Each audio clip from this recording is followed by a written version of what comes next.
Welcome to Bayes University, Abuja, Nigeria, with a legacy of excellence and a vision for nurturing future leaders.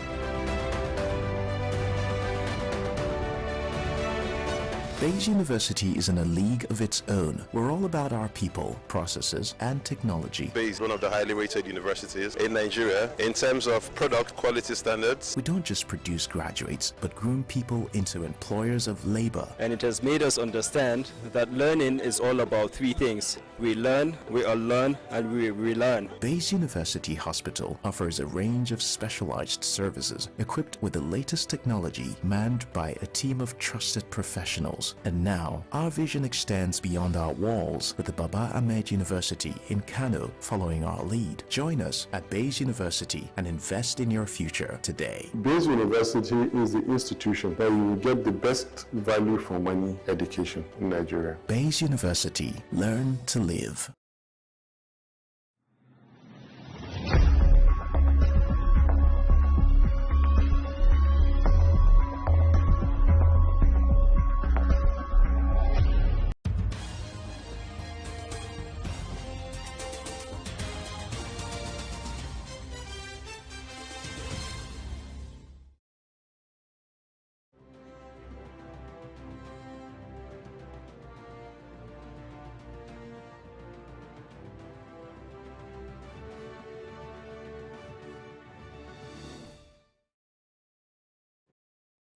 On Global TV News Express, Nigerian politician Jafar Bello calls for President Tinubu's intervention in Kano Emirates crisis.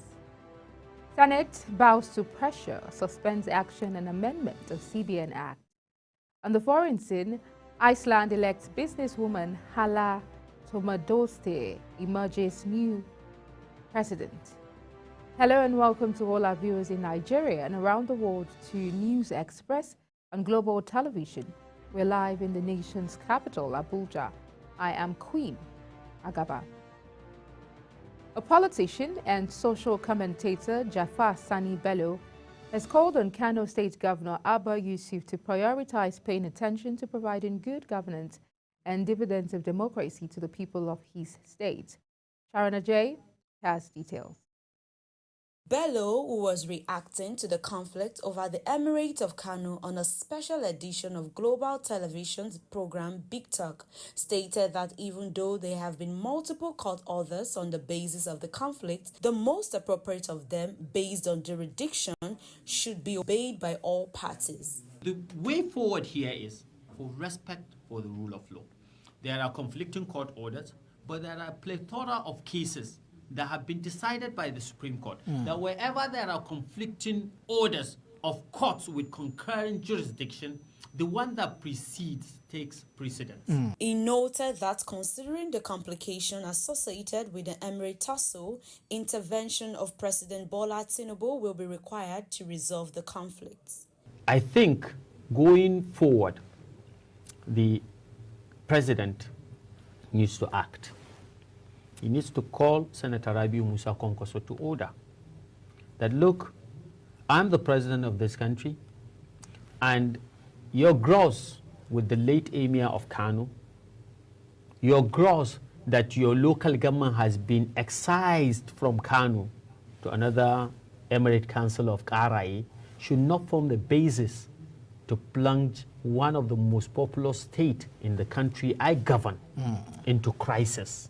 In the meantime, Muhammadu Sanusi II and Aminu Ado Bayero have been holding court in two different palaces. Sharon Ajay reporting for Global TV News.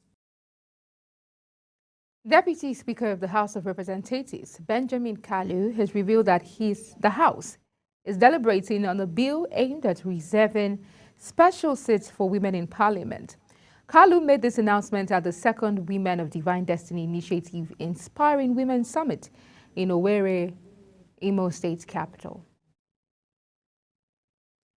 The Socio-Economic Rights and Accountability Project, SARAP, has called on Nigeria's 36 state governors to disclose comprehensive details regarding the state's independent electoral commissions operating within their jurisdictions. SARAP says this is in a bid to enhance transparency and accountability in the electoral process In an official statement on Sunday, it urged the governors to promptly reveal crucial information concerning the chairpersons and members of the respective commissions, including their qualifications, political affiliations, if any, and the mechanisms surrounding their appointments. Less than 24 hours to the start of the nationwide strike over a new national minimum wage and hike in electricity tariff, the Nigeria Labour Congress, NLC, has directed its state councils across the country to ensure total compliance. This came to light on a day unions in the oil, electricity, financial and other critical sectors pledged total support for the indefinite strike declared by NLC and its counterpart, the Trade Union Congress of Nigeria. The two labor centers had last Friday announced an indefinite strike nationwide from Monday over alleged government's failure to agree on a new minimum wage and reverse the recent hike in electricity tariff. The National Agency for Food and Drug Administration and Control, NAFDAC, has warned Nigerians against the hazardous practice of using dangerous chemicals to preserve food items. The agency specifically emphasized on the dangers associated with dichlorovos, a chemical commonly utilized by traders to safeguard food from spoilage. Director General of the agency, Professor Mojisola Adeyeye, underscored the toxicity of dichlorovos to human health, cautioning that its use can have fatal consequences. President Bola Tinubu has ordered security agents to go after the killers of 5 soldiers in Aba, Abia State, and those behind the call for seated home in Southeast. The president stated that on no account should anyone under any guise have the audacity to kill agents of the state. The president, who was reacting to the murder of 5 soldiers in Aba on Thursday, May 30th, by elements suspected to be members of the indigenous people of Biafra, IPOB, warned that the federal government will come down heavily against those who have made it a habit to needlessly attack officers and men of the armed forces. The slain soldiers were on peacekeeping duty in Aba, Abia State on Thursday when they were murdered, just 2 months after a similar tragic incident happened in Okwama in Delta State. Delta State is to get a Federal University of Agriculture as the House of Representatives Committee on Agricultural Colleges and Institutions holds a public hearing on some bills that seek to establish new institutions in the sector on Monday. The House had mandated the committee, chaired by Honorable Akim Adeniyi Adeyemi, to consider 9 bills which seek to establish new agricultural universities, colleges, and institutes across the country. In its quest to reduce the growing level of unemployment, a non-profit organization, Engage Youth Africa Initiative, organized a week-long training for over 30 youths in varying digital and soft skills in Ibadan. The training, which was held between Monday, May 27th and Friday, May 31st, had in attendance participants between the ages of 15 and 35. Speaking at the event, the founder, Engage Youth Initiative, Dr. Gbolahan Oyelaki, noted that the training was born out of the need to achieve the United Nations Sustainable Development Goals 1 and 4. Rahila Issa Bete disclosed that all is now set for the commencement of the 2023 pilgrimage to the State of Israel. She made this known in a telephone interview with newsmen from Israel, explaining that the essence of the visit is to inspect the holy sites to make sure they are safe for the pilgrims to perform their spiritual obligations. The acting director further gave assurance that all the preparations for a heat-free pilgrimage have been concluded. The Nigerian Christian Pilgrimage Commission and the entire Pilgrims Management Board in Nigeria are in Israel for the state of readiness for the pilgrimage that is coming up on the 29th of June. The Kogi State government has announced the rescue of the remaining 8 kidnapped students of Confluence University of Science and Technology, or SARA, bringing the numbers of rescued students to 30. Two of the abducted killed last week by the abductors following the state government decision not to pay ransom for the victims, but rather embarked on kinetic and non-kinetic onslaughts against the kidnappers. This latest development was revealed on Sunday in a statement by the State Commissioner for Information and Communication, Kingsley Fanwo. The Kogi State government has announced the rescue of the remaining 8 kidnapped students of Confluence University of Science and Technology, OSARA.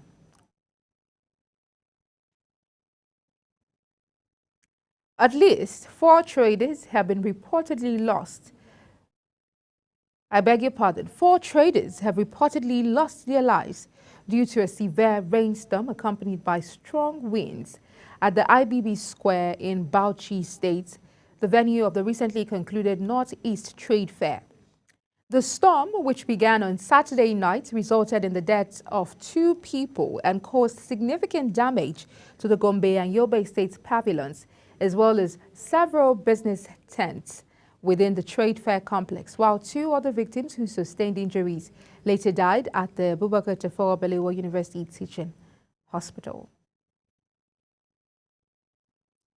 You're watching the News Express, coming to you live from Nigeria's capital, Abuja. We're on Star Times, channel 276. Kindly follow us on our social media platforms using @Global TV NG and other handles now showing on your screen. When News Express returns, Senate bows to pressure, suspends action and amendment of CBN Act. This and other stories coming right after this break. Do stay with us.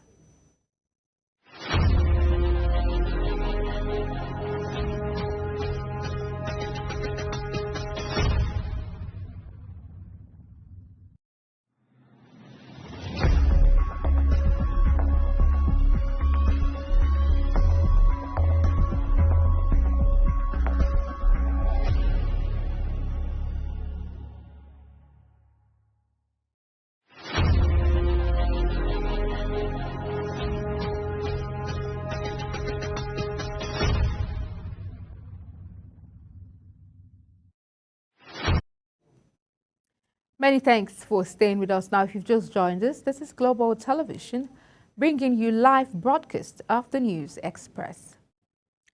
On the foreign scene, Hala Tómasdóttir, an entrepreneur, has won Iceland's presidential election and will take over the mostly ceremonial role from incumbent Guðni Jóhannesson. Tómasdóttir, 55, received 34% of the votes cast in Saturday's election in the North Atlantic nation to beat former Prime Minister Katrín Jakobsdóttir, who stepped down as premier in April to run for president. She garnered 25% of votes. The president, who is elected for a 4-year term, carries limited political powers, but often acts as a uniting figure in the island nation of almost 400,000 people, which is a NATO member. An aide to Prime Minister Benjamin Netanyahu confirmed on Sunday that Israel had accepted a framework deal for winding down the Gaza war now being advanced by U.S. President Joe Biden, though he described it as flawed and in need of much more work.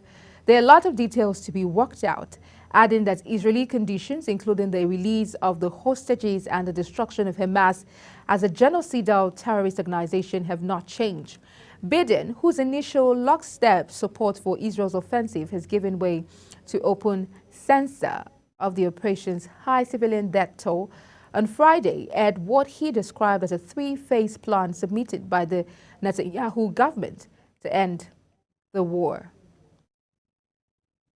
As we turn to business, the value of Nigeria's pension funds rose to 19.79 trillion naira in April, following a 0.47% decline that it recorded in March. According to the latest figure from the National Pension Commission, this is about a 0.60% increase. The value of the pension funds as of February stood at 19.76 trillion naira. Similarly, the membership of the retirement savings account also grew to over 10 million in March, signaling an increase of about 0.33% month on month.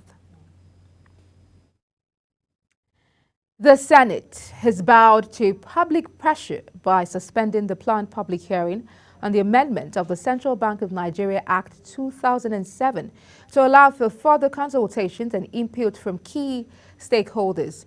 This is coming as the Apex Bank yesterday issued further clarification on the 50% balance of the repatriated export proceeds, saying that the balance of the proceeds may be sold to authorized dealers or eligible users of foreign exchange with eligible transactions. The Senate Committee on Banking, Insurance and Other Financial Institutions said the suspension followed the controversy generated by the amendment process for the bill. ExxonMobil has stated that it is awaiting the Nigerian National Petroleum Company Limited to lift the injunction preventing the sale of its assets to Seplat Energy. The company's regional communications manager, Africa, Oge Udeaga, disclosed this to correspondents while responding to an inquiry. It was earlier reported that the NNPC had on Thursday confirmed it had signed a settlement agreement with ExxonMobil companies in Nigeria over the proposed divestment of 100% interest in Mobil producing Nigeria Unlimited to Seplat Energy. On entertainment scene, hair has always been a defining aspect of Nigerian singer Yemi Alade's fashion. Whether she's rocking a Fulani hairstyle, a pompadour, Afro puffs or long twist, the musician who shot to mainstream fame with her 2013 hit Johnny consistently showcases bold and stylish hairstyles in her music videos, a trait evident from her early career days. Alade was seen sporting a similar hairstyle in a recently released Tomorrow music video. Instead of her usual variety of hairstyles, Alade opted for a more regal look with a single tall black straight wig, reminiscent of the Bridgerton character. Alade kept her wig simple with no embellishments apart from a golden hairpiece, yet the wig paid homage to African hair texture. In sports, Zhilei Zhang knocked out Deontay Wilder in the 5th round of their fight in Riyadh with an explosive right hook that floored his opponent. Wilder had been knocked off balance by Zhang's previous blow, and then the Chinese heavyweight closed in to finish the job. It clapped off a remarkable night for Frank Warren's Queensberry promotion in Riyadh, who completed a clean sweep over Eddie Hearn's Matchroom Boxing. Captain Junior Nduka came up with a huge stoppage time winner for Remo Stars as the Sky Blue Stars beat former champions Kano Pillars 2-1 in Ikenne on March Day 34 of the Nigerian Premier Football League to keep their title hopes alive. The Navy encounter looked set for a potentially damaging stalemate for Remo Stars, but Nduka benefited from a goalkeeping error by Kano Pillars keeper Mohamed Galadima and sent the home fans into a frenzy for their first win over Kano Pillars in the MPFL. The win took Remo to 59 points and 1 point adrift of Rangers, who play Sporting Lagos today at the Mobolaji Johnson Arena. To end News Express on Global Television, here's a recap of some of our top stories. Nigerian politician Jafar Bello has called for President Tinubu's intervention in Kano Emirate crisis. Senate has bowed to pressure and suspended action and amendment of CBN Act. On the foreign scene, we told you Iceland elects businesswoman Hala Tomasdottir has emerged the country's new president. That's it on News Express, and it came to you live from Nigeria's capital, Abuja. We're on Star Times, channel 276. Kindly follow us across all social media platforms using @Global TV NG and other handles now showing on your screen. I'm Queen Agaba. Thank you for watching and see you again.